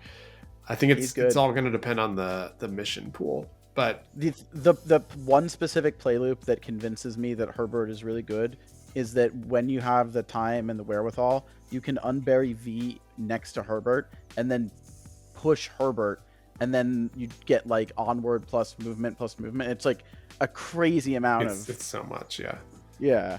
And she just pops up next to him as like innately built into her ability because they share the same double keyword stack. It's so crazy. That is correct. I mean, so my general game plan is Terra summons 3 Void Wretches or maybe a Hunter in there, and then she runs off and does her own thing for the rest of the game. Meanwhile, Talos 33 and Nothing Beast hold down the middle and kind of mess with people, generally disrupt. Like their main job is disrupting what the opponent is doing, standing near markers, or like doing things in the midfield. And Prospector is kind of holding the backfield and slowly working his way up the field until he can do some late game, maybe ski marker drops. That's It's mostly giving you back value. yeah, exactly. Yeah. So that's the main plan. I don't do a ton of tech picks, although it's a good reminder about the Drachen, which I don't think I've ever Drachens are dope. In Terra. I love Drachen. Dragons are fantastic. I like them a lot with in crews with Montresor because they attack movement. Yeah. And they're even better. Yeah. They're good in Parker too. Yeah. They're good in Jackdaw. Like they're great. Yeah. And if the opponent is showing up with markers, they're the toast. Yeah. They're the bee's knees, bro. Yeah, Tunnel Rats and Draken are really the two out of keyword models that I think every Outcast player probably needs to order. Yeah. I like the Tunnel Rats, especially like when they're in a shooting matchup. Yeah. They seem really good. Yeah, buddy. Let's be honest though, Brandon. If you're an Outcast player and you don't have Von Schill, I'm an Outcast player technically because I've switched officially and I don't have Von Schill, nor do I plan on buying him. So my God, what are you about that's to say, crazy. Shane? Fuck Von Schill. Eat a dick. Says I to him. He can take his Iron Heart. To him. Yeah, he can take his Iron Heart and shove it. Except he can't because he doesn't have a body left.